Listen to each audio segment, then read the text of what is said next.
이사야서 7장 14절 말씀을 보겠습니다. 다 같이 읽어보겠습니다. 그러므로 주께서 친히 징조를 너에게 주실 것이라. 보라, 처녀가 잉태하여 아들을 낳을 것이요 그의 이름을 임마누엘이라 하리라. 아멘. 우리 기도하시겠습니다. 앉으시기 바랍니다. 기도하시겠습니다. 하나님 아버지, 오늘 우리가 성탄을 맞이했습니다. 예수님의 오심을 맞이했는데 오늘 저희들이 또 말씀을 통해서 우리가 이때까지 알지 못했던 것이 있었다면 알기를 원합니다. 우리가 이때까지 가지지 못했던 것이 있었다면 가지기를 원합니다. 이때까지 도달하지 못한 그런 영적인 지경이 있다면 우리가 도달할 수 있도록 주님 은혜 베풀어 주시옵소서. 예수님 이름으로 기도합나이다. 아멘. 우리 매년 이맘때가 되면은 이 크리스마스 시즌인데요. 이 크리스마스 시즌이 되면 이렇게 요즘 크리스마스 분위기가 잘 안 나네 이런 얘기도 하지만은 믿는 사람들이 당연히 가져야 될 한 가지 의문이 있다고 생각합니다. 크리스마스의 진정한 의미가 무엇인지를 한번 생각해 봐야 되겠습니다. 그죠? 크리스마스는 왜 크리스마스인가? 여러분, 그 크리스마스 하면은 생각나는 게 뭐 있습니까? 많은 사람들이, 아이들이, 부모들이 선물을 생각합니다. 선물. 저희 아파트 단지에서도 이 산타 행사를 해요. 그래서 크리스마스 이브 날 어른들이 집집마다 가가지고 미리 받아놓은 선물을 대신 전달하는 그런 의식을 하는데 선물을 많이 생각해요. 그래서 많은 크리스마스 캐롤들이 있죠. 선물에 관한 노래도 있고, 루돌프 사슴코, 그죠? 루돌프 사슴은 뭐죠? 이렇게 선물을 이렇게 실어오는 산타를 태우고 오는 사슴이죠. 그리고 또 크리스마스 캐롤 중에 이런 거 있는 거 아시죠? 울면 안 돼. 울면 안 돼. 산타 할아버지는 우는 애들에겐 선물을 안 주신대요. 빠바바밤. 그죠? 울면 안 돼요. 선물 받으려면 일단 울면 안 돼. 그러니까 조건이 붙는 거예요. 그죠? 여러분의 크리스마스 캐롤을 잘 들어오시면은 상당히 크리스마스 정신과 반대되는 가사가 들어 있습니다. 좀 전에 말씀드렸던 그 내용에 보시면은 그 찬송 같은 캐롤 같은 경우 산타 할아버지는 알고 계신데 누가 착한 애인지 나쁜 애인지, 그러니까 착한 애한테는 선물을 주고 나쁜 애한테는 선물을 안 줄 것이라는 것을 암시하고 있습니다. 여러분, 근데 크리스마스는 사실은 하나님께서 받을 자격이 없는 우리 죄인들에게 우리의 행함과 관계없이 당신의 은혜를 그냥 일방적으로 베푸신 게 크리스마스죠. 그러므로 크리스마스에 합당한 캐롤이 아니고 이런 노래를 부르고 자라게 되면은 자연스럽게 행함에 의한 인정과 행함에 의한 구원이라는 종교적인 그런 마인드셋을 가지고 자라게 됩니다. 그래서 사실 조심해야 돼요. 크리스마스 정신과 맞지 않아요. 또 두 번째, 크리스마스가 되면 어떤 일들이 일어납니까? 이 크리스마스 마케팅이라고 그러죠. 상업적인 그런 모습들이 나타납니다. 여러분, 크리스마스를 가장 화려하고 가장 빨리 가장 적극적으로 알리고 지키는 그런 쪽은 요즘 교회가 아니고 어디입니까? 아파트 단지에 이렇게 장식하고, 그 다음에 스타벅스 가면 크리스마스를 가장 빨리 느낄 수가 있어요. 왜냐하면 크리스마스 때 더 많은 세일즈를 하기 위해서 많은 상업적인 그런 활동들이 있게 됩니다. 자, 그런데 크리스마스는 선물 주는 게 잘못은 아니지만 선물에 관한 것이 아니고요. 크리스마스는 상업에 관한 것도 아니고 크리스마스는 바로 예수 그리스도에 관한 것이죠. 그죠? 그래서 예수 그리스도에 관한 의미를 우리가 새기는 것이 크리스마스를 제대로 보내는 거라고 생각합니다. 그래서 오늘 특별히 크리스마스를 기념하는 주일을 맞이해서 우리가 예수님에 관한 아주 중요한 사실 중에 하나를 좀 집중적으로, 좀 성경적으로, 좀 굉장히 좀 파고들하고 싶다. 그래서 알고 싶다. 그리고 그 의미를 알고 싶다. 그래서 오늘 한 절을 구했는데, 오늘 말씀은 예수님이 태어나시기 약 700년 전에 선지자 이사야서에 기록된 하나님께서 주신 예언의 말씀이에요. 그래서 다시 한번 읽어보겠습니다. 그러므로 주께서 친히 징조를 너에게 주실 것이라. 보라, 처녀가 잉태하여 아들을 낳을 것이고 그 이름을 임마누엘이라 하리라. 여러분, 여기 보시면 처녀가 잉태해서 아들을 낳을 것이다. 여러분, 그 기독교에 관계된 몇 가지 핵심적인 진리가 있습니다. 예를 들어서 예수님께서 하나님이시다라는 예수님의 신성, 예수님께서 이 땅에 오셔서 십자가에서 우리 죄를 위해서 대신 죽으셨다는 사실, 그리고 3일 만에 부활하셨다는 사실, 그리고 더 더불어서 예수님의 동정녀 탄생 중에 하나라도 거짓이면 기독교는 사기극이 돼요. 다시 말하겠습니다. 이 중요한 사실 중에 하나라도 거짓이 되면 기독교는 거대한 사기가 됩니다. 여러분, 이 동정녀 탄생이 신화냐 아니면 실화냐, 이것이 신화라면 기독교는 사기예요. 이것이 실화일 때 기독교는 진정한 종교가 됩니다. 여러분, 우리가 신화라는 게 있죠. 그래서 우리 단군 신화 보면은 곰이 사람이 되었다. 귀신 신하라 까먹는 소리다 이렇게 볼 수가 있겠죠, 그죠? 곰이 사람이 될 수가 없겠죠. 그렇지만 예수가 동정녀에게서 태어났다는 것이 거짓이면 이것은 기독교가 아니거든요. 동정녀에게서 태어났다는 것은 두 가지를 의미합니다. 처녀 상태에서 임신을 했다, 처녀 상태에서 출산을 했다, 남자와 결합이 없는 상태에서, 구체적으로 하자면 남자의 정자가 결여된 상태에서 임신했고 그리고 출산했다. 여러분, CNN의 유명한 토크쇼가 있었죠. 레리 킹 라이브가 있었죠. 레리 킹이 CNN 토크쇼 진행자로 상당히 유명했었고 25년 동안, 여러분 옛날에 영웅반 사람이면 레리 킹 CNN 안 들어본 사람이 없을 거예요. 왜냐하면 굉장히 유명했죠. 25년 동안 약 세계적으로 3만 명, 그러니까 푸틴 대통령을 포함한, 그러니까 정말 사람들이 만나고 싶은 사람 3만 명 정도를 인터뷰했으니까 얼마나 많이 인터뷰했습니까? 근데 레리 킹에게 물어봤어요. 당신이 역사 속에서 누군가 한 사람을 인터뷰할 수 있다면 누구를 인터뷰하고 싶은가? 레리 킹이 두말하지 않고 이렇게 말했습니다. 나는 예수를 인터뷰하고 싶다. 예수를 인터뷰할 때 가장 궁금한 질문이 무엇인가라고 물었을 때 레리 킹이 이렇게 말했습니다. 당신이 정말 동정녀에게서 태어났느냐, 처녀의 몸에서 태어났느냐를 묻고 싶었대. 왜 그러냐면은 예수가 처녀의 몸에서 태어났는지 안 났는지 그 사실은 역사를 결정지을 것이기 때문이라고 말했습니다. 이 사람은 유대인이었어요. 그러므로 성경을 알았습니다. 기독교인은 아니지만. 그러므로 예수가 처녀의 몸에서 태어났다면 예수가 진짜 메시아가 되는 거예요. 그러면 모든 역사와 모든 인간의 삶이 그분 중심으로 다 돌아가야 돼. 그래서 예수가 동정녀에게서 태어난지를 묻고 싶다고 그랬어요. 여러분, 세상에는 세 종류의 사람이 있습니다. 예수에 관한, 예수에 대해서 전혀 모르고 관심도 없는 사람들이 있어요. 그런 사람은 자기 인생을 무한대로 방치하고 사는 사람입니다. 예수에 대해서 조금 뭔가를 아는 사람이 있어요. 그런 사람은 희망이 있어요. 예수에 대해서 잘 아는 사람이 있어요. 그런 사람은 천국을 향한 탄탄대로를 가고 있는 사람입니다. 왜냐하면 우리의 운명은 우리가 결정하는 것이 아니라 우리의 운명은 바로 예수 그리스도가 결정하기 때문에, 인간의 모든 운명은 예수 그리스도가 결정하기 때문에 예수를 알아야 하고 예수를 믿어야 하고 예수를 섬겨야 합니다. 그래서 오늘 본문에서 세 가지를 살펴보겠습니다. 첫째, 오늘 보시면 주께서 친히 징조를 너희에게 주실 것이다. 징조가 무엇인지 살펴볼 것이고, 두 번째, 처녀가 잉태하여 아들을 낳을 것이다. 처녀가 아들을 낳는 것을 살펴볼 것이고, 세 번째, 그의 이름을 임마누엘이라 하리라. 임마누엘에 대해서 살펴보겠습니다. 세 가지, 징조가 무엇인지, 처녀가 아들을 낳는 것이 무엇인지, 그 다음에 임마누엘이 무엇인지 살펴보겠다. 여러분, 징조가 무엇이죠?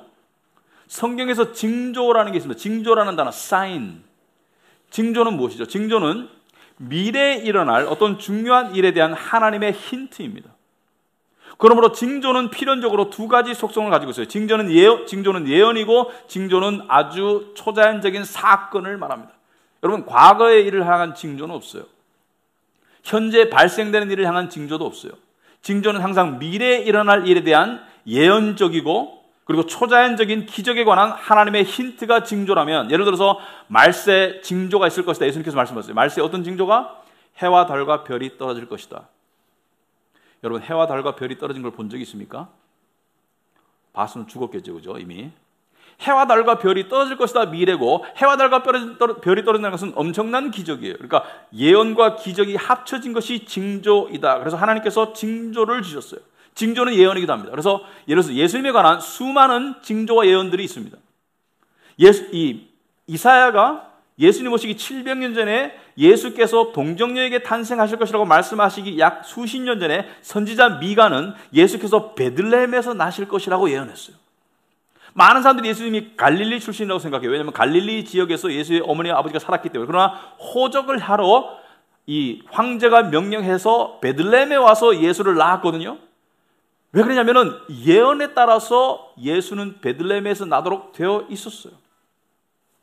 마찬가지로 예언에 따라서 예수님은 처녀의 몸에서 나게 됩니다. 이 예수님에게 요셉이라는 정혼자가 있었죠. 마태복음에 보시면 이야기가 나옵니다. 요셉이라는 약혼자가 있었어요. 옛날에 정혼은 거의 파기할 수 없는 결혼 약속입니다. 오늘 약혼보다 좀 강해요. 근데 이 요셉에게 자기의 약혼자인 마리아가 임신을 했다는 소식이 들려와요. 여러분, 처녀가 아이를 낳아도 할 말이 있다는 속담이 있습니다. 이유가 있다는 거예요. 그렇지만 그때 말하는 처녀는 신분이 처녀이지 육체적으로는 처녀가 아니죠. 남자를 알았기 때문에 임신을 한 것이죠. 그런데 요셉도 마찬가지로 자기 약혼자인 마리아가 임신을 했다는 소식을 들었을 때 뭘 생각했겠습니까? 이 여자가 다른 남자랑 잤구나. 그 이상의 설명이 있을 수가 없어요.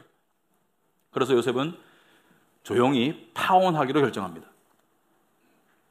옛날의 율법에 따르면 마리아는 돌에 맞아 죽어야 돼요. 그렇지만 요셉은 성격이 온순형이야. 그래서 조용히 파혼하기로 결정합니다. 여러분, 많은 남자들 같으면 동네방네 난리 났을 거예요. 근데 하나님께서는 이 괄괄한 또는 어떤 그 강한 성격의 소유자도 쓰시지만 온순한 사람도 쓰신다는 것을 알 수가 있겠죠. 요셉도 하나님의 쓰임을 받았고 세례요한의 아버지 스가랴도 굉장히 온순한 사람이었고 하여튼 쓰임을 받았습니다. 아무튼 간에 그렇게 파혼하려고 할 때 천사가 나타나요. 요셉에게 뭐라 합니까? 요셉아, 걱정하지 말고 두려워하지 말라. 마리아가 잉태된 것은 성령으로 잉태가 되었느니라. 그러니까 사람의 씨앗이 아니라 마리아가 다른 남자랑 결합해서 임신한 것이 아니라 성령으로 잉태가 되었다고 설명하면서 마리아를 그냥 취해라. 그래서 마리아랑 요셉은 결혼을 합니다. 임신 기간 동안 결혼을 하지만 출산까지 성관계를 하질 않아요. 마리아가 태어나고 난 다음에 부부관계를 해서 예수의 형제들이 태어나고 그 중에 하나가 야고보이죠. 그렇지만 예수가 태어나기까지는 부부관계를 하지 않았기 때문에 마리아는 처녀 상태에서 임신했고 처녀 상태에서 출산을 하게 됩니다. 여러분, 역사상 아주 희귀한 출산들의 기록들이 있어요. 예를 들어서 가장 나이 많은 출산의 경우가 있습니다. 몇 살인지 아세요? 2016년에 인도에서 어떤 여인이 아이를 출산해요. 나이가 70이 넘었어요. 50년 동안 결혼했는데 불임이었다가 2번의 인공수정을 거쳐서 출산을 하게 됩니다. 여러분, 역사상 태어난 아이 중에 가장 무거운 아이, 가장 큰 아이는 몇 킬로였을까? 기네스북에 의하면 19세기에 캐나다에서 아이가 태어나는데 10.5kg예요. 아이가 아니라 유치원생이 태어났어요. 근데 그 아이는 11일 만에 죽어요. 그 다음에 태어났는데 생존하는 아이 중에 가장 큰 아이는 이탈리아에서 20세기 중반에 태어났는데 10.2kg야. 그 태어났어요. 근데 이러한 기록이 있지만은 역사상 처녀가 아이를 낳았다, 임신하고 낳았다, 이런 기록은 없습니다. 역사상 한 번밖에 없겠죠. 모든 생명체는 암수의 결합에 의해서 또 다른 생명체를 만들어내는데 하등동물일 경우, 곤충이나 일부 식물일 경우에는 그냥 이 암수의 결합 없이 그냥 암컷 혼자 그냥 생명체를 만들어내는 경우가 있어요. 근데 그것을 제외하고 모든 고등동물 대부분의 생명체는 암수의 결합이 있어야 되는데 하여튼 처녀가 아이를 베고 아이를 낳았어요. 자, 이 7장 14절 이사야의 말씀은 사실은 창세기 3장 15절을 다시 한번 재소개한 것입니다. 다시 한번 역사에 다시 알려준 거예요. 창세기 3장 15절이 뭐죠? 창세기 3장 15절은 죄를 짓고 에덴에서 쫓겨난 아담과 하와와 그들을 죄짓게 만든 뱀, 사탄을 향한 하나님의 저주의 말씀이 기록되어 있어요. 먼저 아담에게, 하와에게, 그리고 마지막으로 뱀에게 뭐라고 저주했습니까? 창세기 3장 15절에 내가 너로 여자와 원수가 되게 할 것이다. 내 후손도 여자의 후손과 원수가 되게 하리니 여자의 후손은 네 머리를 상하게 할 것이요 치명상을 줄 것이요 너는 그의 발꿈치를 상하게 할 것이라. 사탄은 예수를 그냥 십자가에 못 박혀 죽었지만 예수는 부활하시고요, 예수의 부활의 승리를 통해서 사탄은 힘을 잃게 됩니다. 치명상을 잃게 돼요. 이것은 그러니까 예수 그리스도를 통한 구원의 가장 최초의 예언이다. 그런데 여기서 여자의 후손이라는 것은 여자의 씨라는 뜻입니다. The seed of the woman. 여러분, 여자가 혼자 씨를 만들어낼 수 있습니까? 없죠. 그런데 여기서 씨라고 하면은 남자의 씨지 여자는 밭이라고 주로 표현하지 않습니까? 그런데 여자의 후손, 여자의 씨라고 말할 때 이 씨는 인간의 정자를 통한 씨가 아니라 바로 인간을 제외한 또 다른 존재로 인한 씨를 암시하는 것이다. 우린 종합적으로 볼 때 누구의 씨라는 것을 알 수가 있죠. 바로 하나님의 씨다. 성령으로 잉태가 된 것을 이야기하고 있습니다. 그러면 왜 예수는 인간의 결합을 통해서 나오지 않았는가? 하나님의 아들이기 때문에 인간의 결합을 통해서 나오지 않았고요. 또 하나의 이유는 바로 원죄를 방지하기 위해서 성령으로 잉태가 되신 것이죠. 아담과 하와 이후의 모든 인류는 인간의 결합을 통해 태어난 모든 생명체는 원죄를 물려받습니다. 원죄라는 것은 죄의 본성을 물려받아요. 그래서 우리가 아이를 낳았을 때 상당히 천사 같고 이쁘지만 부모들은 다 아시죠? 얘들이 한 2-3살쯤 되면은 아주 이상하게 변해요. 가르쳐주지 않은 못된 짓을 하기 시작하고, 그리고 순종보다는 불순종에 더 쾌감을 느끼기 시작하고, 그리고 거짓말도 슬슬하고 아주 미운 5살이 되기도 합니다. 그렇지 않은 아이는 없습니다. 제가 실험해 본 결과 그런 아이는 발생하지 않았었습니다. 아무튼 간에 원죄를 가지고 태어날 수 없기 때문에 인간의 씨앗으로 올 수 없었고, 마리아의 몸을 빌려서 왔는데, 여기서 한 가지 살펴볼 게 있습니다. 왜 가톨릭은 성당 앞에 마리아상을 놓고 거기서 기도하나? 그죠? 여러분 보시죠. 마리아상을 놓고 기도하잖아요. 왜 가톨릭은 마리아상에게 놓고 기도하나? 2가지 이유가 있습니다. 첫째는 이탈리아의 컬처 또는 대부분 나라의 컬처에서 어머니는 온순하고 아버지는 엄해요. 그러면 하나님께 기도하는 것보다는 마리아에게 기도하는 것이, 그리고 마리아에게 기도하면 마리아가 어머니로서 예수께 이야기할 거 아닙니까? 그러면 예수는 순종의 자녀이니까 어머니의 말씀을 들어서 기도를 더 잘 들어줄 것이라는 미신적인 생각 때문에 마리아에게 기도하는 것이. 2번째는 가톨릭은 마리아가 죄 없는 거룩한 존재라고 가르칩니다.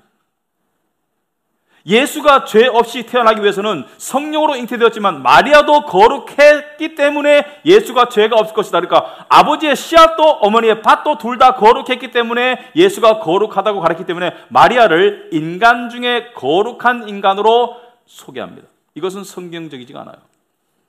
마리아도 죄성을 가진 평범한 인간입니다.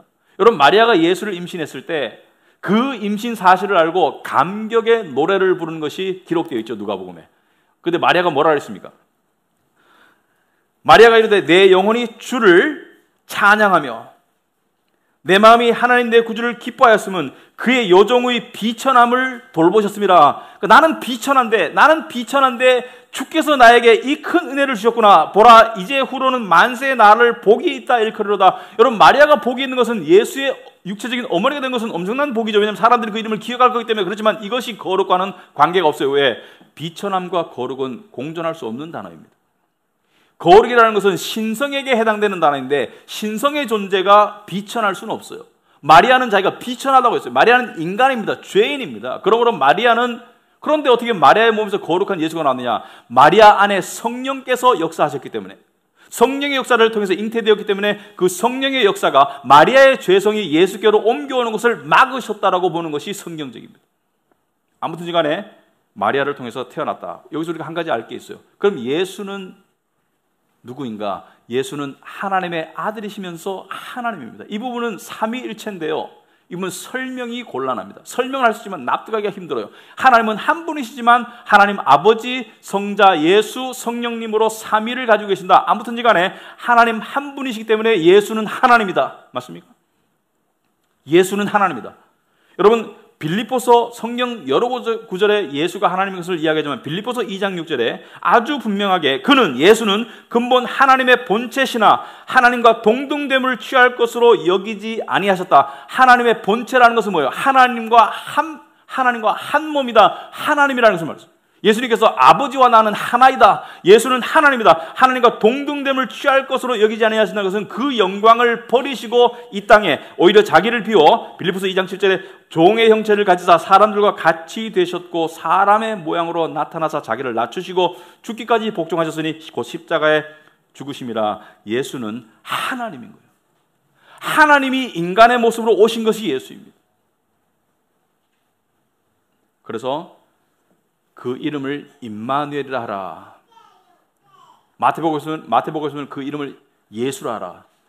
예수는 이름이고요, 임마누엘이나 그리스도는 타이틀입니다. 임마누엘이 무슨 뜻입니까? 임마누엘은 마태복음에서 천사가 설명했죠. 뭐라고 설명합니까? 보라, 처녀가 잉태하여 아들을 낳을 것이요, 마태복음 1장 23절에 그의 이름은 임마누엘이라 하리라. 여러분, 예수가 정확하게 이사야서 7장 14절에 나온 그 임마누엘이라는 것을 천사가 확인시켜 주는 것이죠. 신약에는 이와 같이 구약의 말씀을 그대로 인용하는 말씀들이 많이 있습니다. 왜? 구약의 예언이 신약에 그대로 성취가 되었다는 것을 이야기하는 거예요. 이것이 기독교가 다른 모든 종교와 다른 점입니다. 여러분, 힌두교나 불교, 세상의 유명한 종교들 보면은 기독교와 다른 점이 있어요. 기독교가 유일한 진정한 종교이기 때문이기도 하지만은 다른 모든 종교에는 예언이 없습니다. 오직 기독교에만 예언과 성취가 있어요. 다른 모든 종교에는 미래에 이러한 일들이 일어날 것이다, 누가 올 것이다, 예언이 없어요. 하지만 기독교에만 예언이 있다. 이 예언에 따라서 오신 분이 임마누엘이다. 임마누엘은 이를 번역한즉 하나님이 우리와 함께 계시다. 함께 계신다는 것은 무엇을 말합니까? 함께 할 수 없었던 상태가 있었음을 이야기하는 것이죠.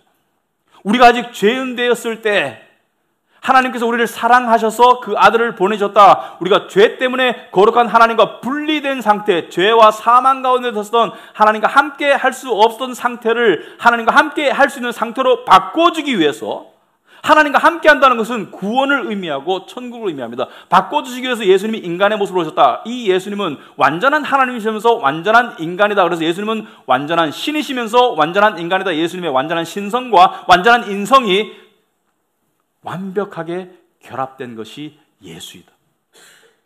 완전한 신성과 완전한 인성이 완벽하게 결합된 것이 예수이다. 근데 이것이 우리의 구원과 무슨 관계가 있는가? 첫째, 예수님의 신성은 그분의 의로우심을 말합니다. 그분의 거룩하심을 말합니다. 예수님의 의로우심과 예수님의 거룩하심, 존재적인 의로우심과 존재적인 거룩하심, 그것을 바탕으로 예수는 이 땅에 오셔서 하나님을 100% 순종하셨고 율법을 온전히 지키셨기 때문에 존재와 그의 행함을 통해서 나온 그 의로움을 우리에게 주셨어요. 동시에 그가 완전히 인간인 이유는 무엇인가? 완전히 인간이 되어야 하시는 이유는 예수는 인간이지만 죄 없는 흠 없는 인간입니다. 흠 없는 어린 양과 같은 온전한 인간으로서 우리의 죄를 대신 짊어질 수 있는 온전한 희생의 대속물이 될 수 있는 거예요. 여러분, 죄인이 죄인을 위해서 죽을 수가 없죠. 내가 사형 온도를 받았는데 다른 사형 온도 받은 사람을 위해서 대신 죽어줄 수 없어요. 내가 무기징역 받고 감옥에 있는데 다른 사람 형을 대신 살아줄 수가 없어요. 내 형 살기도 바쁜데. 내가 은행에 빚이 있는데 다른 사람 빚을 갚아줄 수 없습니다. 둘 다 빚쟁이인데. 하지만 예수는 완전한 인간이기 때문에, 죄 없는 인간이기 때문에 죄 많은 우리를 위해서 대신 죽을 수 있는 완전한 희생물과 대속물이 될 수 있는 거예요. 그러므로 예수의 신성을 통해서 우리는 의를 입었고 예수의 인성을 통해서 우리의 죄를 예수님이 가져가셨어요. 예수님은 당신이 가지고 계신 의로움과 당신이 이루신 의로움을 우리에게 주셨고 우리가 가지고 있는 죄를 가져가셔서 대신 십자가에서 짊어지셨다. 이것을 신학적으로 이중전가라고 합니다. 이중전가. 그분의 의를 우리에게 전가하시고 우리의 죄를 그분에게 전가했다. 그래서 예수님이 완전한 인간과 완전한 신이 되어야지 우리에게 구원이 있을 수 있는 거예요. 그러므로 예수가 하나님이 처녀의 몸으로 오지 않았으면 우리에게 구원이 있을 수 없는 것이 되겠습니다. 그런데 여러분이 성경을 보면요, 참 재밌는 게 있습니다. 예수님을 사람들이 뭐라고 불렀는가? 어떤 사람은 예수님이 선지자라고 했습니다. 하나님의 말씀을 전하니까 선지자다. 어떤 사람은 예수님 보고 주여, 어떤 사람은 예수님 보고 다윗의 자손이요, 어떤 사람은 예수님 보고 하나님의 아들이라고 그랬습니다. 예수님께서 한 번은 물어보셨어요. 제자들에게 사람들이 나를 뭐라고 부르든. 그러니까 제자들이 말합니다. 누구는 선지자라고 부르고요, 누구는 세례 요한이라고 부른다. 세례 요한은 이미 죽었어요. 근데 죽었던 세례 요한이 살아났다. 누구는 선지자 엘리야라고 그럽니다. 엘리야는 뭐예요? 구약의 마지막 책인 말라기 마지막 장에 나오는 하나님의 마지막 예언입니다. 그 무슨 말입니까? 주의 날에 이르기 전에, 메시아가 오기 전에 그의 길을 예비하라고 부름을 받은 선지자 엘리야가 다시 올 것이다. 예수님께서 그 엘리야가 누구라 그랬어요? 바로 세례 요한이 엘리야라고 말씀하셨어요. 왜? 세례 요한이 광야에 외치는 자의 소리가 되어서 주의 길을 예비하라고 사람들에게 죄와 회개를 가르쳤기 때문에. 아무튼 간에 사람들이 예수를 엘리야라고 말합니다. 예수님 물으셨어요. 너희들은 나를 뭐라느냐? 베드로가 그때 가끔 똑똑한 소리 하는데 참 똑똑한 말씀을 하셨어요. 주는 살아계시는 하나님의 아들이요 그리스도이시니다. 주는 살아계시는 하나님의 아들이요 그리스도이시니다. 예수는 하나님의 아들이 맞아요. 동시에 하나님이시고, 그리고 그리스도임이 맞습니다만은 예수는 당신을 그렇게 부르신 적이 거의 없어요.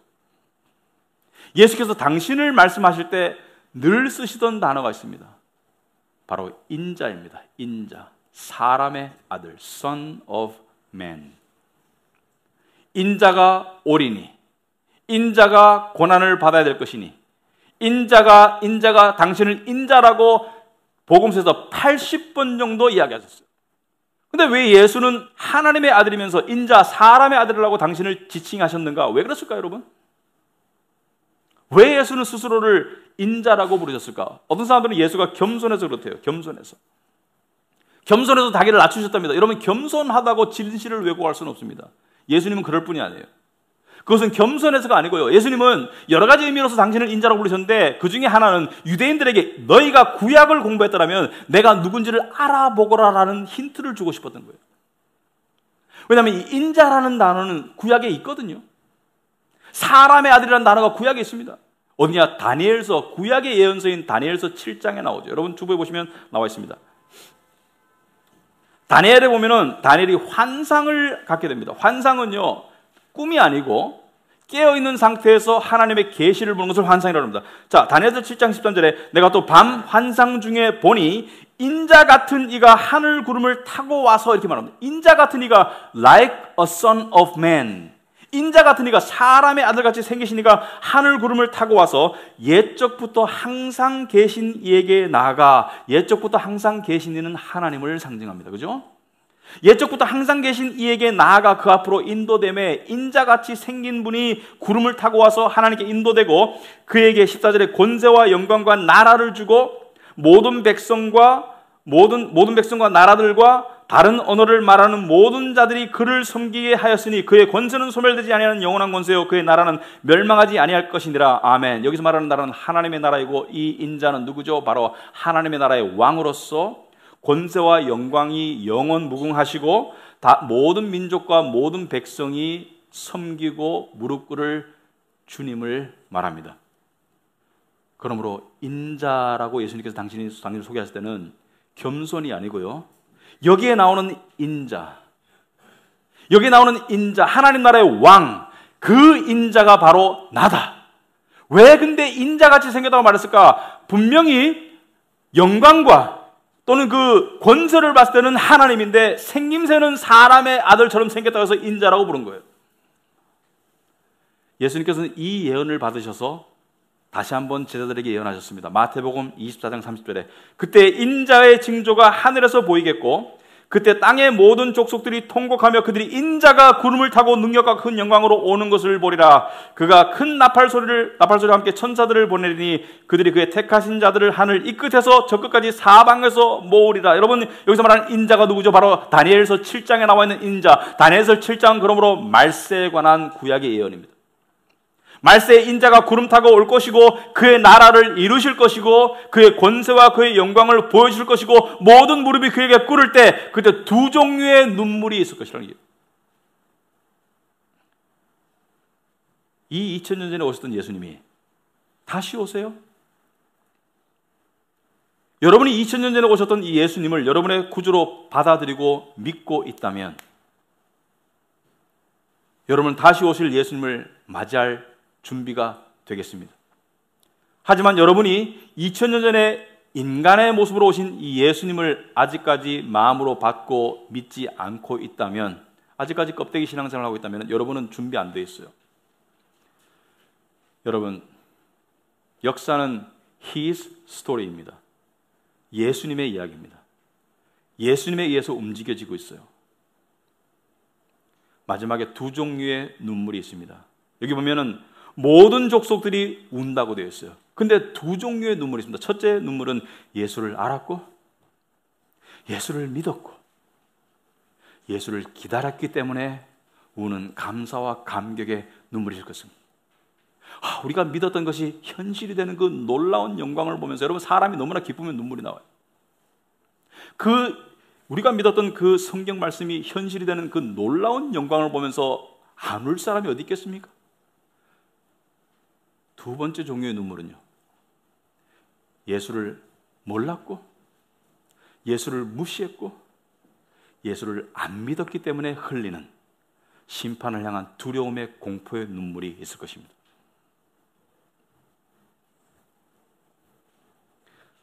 여러분, 우리 인간은 많은 문제들을 가지고 살아가요.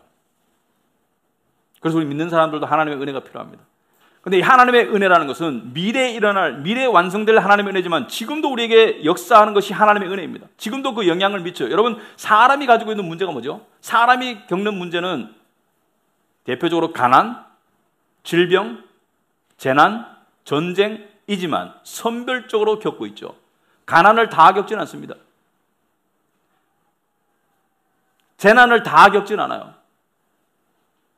질병도 선별적으로 시기적으로 겪고 있고요.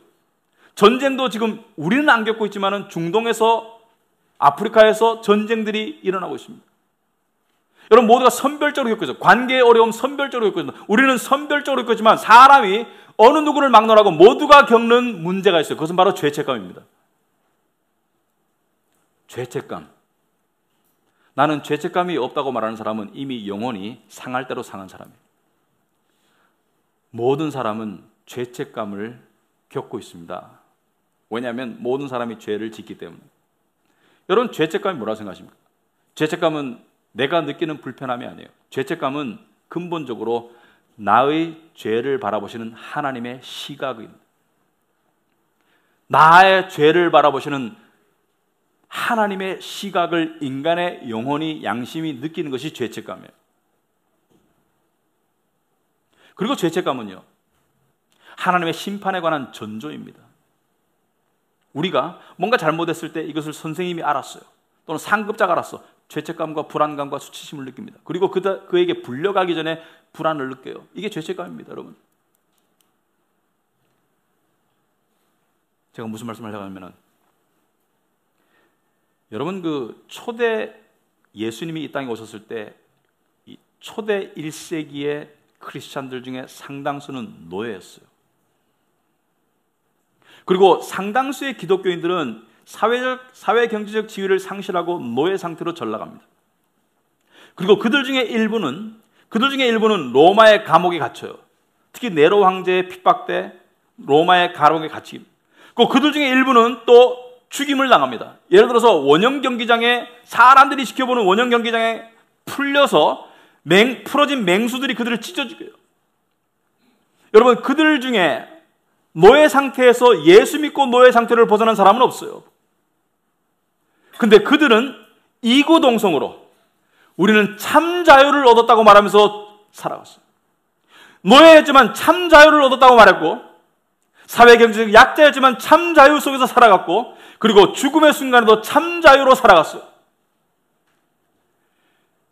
그러면 그들이 말하는 참 자유는 뭐였을까? 예수님께서 말씀하시기를 진리를 알지니 진리가 너희를 자유케 하리라. 내가 온 것은 너희들에게 자유를 주고자 함이라. 그때 말하는 참 자유는 무엇일까? 바로 죄책감으로부터의 자유입니다. 하나님의 형벌로부터의 자유예요. 왜냐하면 예수님이 내 죄를 위해서 대신 다 벌을 받으셨기 때문에, 수치를 당하셨기 때문에. 예수님이 왜 옷 벗고 죽으셨습니까? 왜냐하면 그 수치를 대신 당하신 거예요. 예수께서 옷 벗고 죽으셨기 때문에 우리가 그분의 의로 옷 입게 된 것입니다. 예수님께서 십자가에서 대신 맞으셨기 때문에 우리가 나음을 입은 것입니다. 예수님이 대신 죽으셨기 때문에 우리가 살아난 거예요. 믿는 자에게는 죄책감을 극복하고 이기고 참 자유로 나갈 수 있는 은혜가 주어진 것입니다.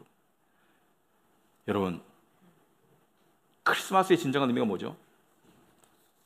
어떤 사람이 이래요. 크리스마스인데 선물에 꽂혀 있어. 선물 주는 거 나쁜 거 아니지만 우리 집에서 선물 안 줍니다, 애들한테. 왜냐하면 크리스마스의 의미를 흐리기 싫어서 안 줘요. 주는 것도 죄는 아니에요. 크리스마스에 눈이 안 온다고 막 불평해. 크리스마스에 같이 영화 보러 갈 애인이 없다고 막 우울해. 여러분, 제발 우리의 어떤 세상적인 어떤 작은 어떤 그런 어떤 상황 때문에 크리스마스의 의미를 흐리지 맙시다. 크리스마스는 예수 그리스도에 관한 날이에요. 여러분이 이 인간의 모습으로 성육신하신 예수를 받아들이고 믿고 있다면 감사하시기 바랍니다. 그리고 이 예수께서 여러분의 삶에 참 자유를 주실 수 있길 바랍니다. 참 자유. 그것을 깨닫고 체험하는 영혼이 예수를 진정으로 기다릴 겁니다. 왜냐하면 예수를 통한 참 자유의 맛은 경제적 자유, 육신의 자유, 정치적 자유, 사회적 자유와는 비교할 수 없는 영혼의 자유이기 때문입니다. 기도하겠습니다.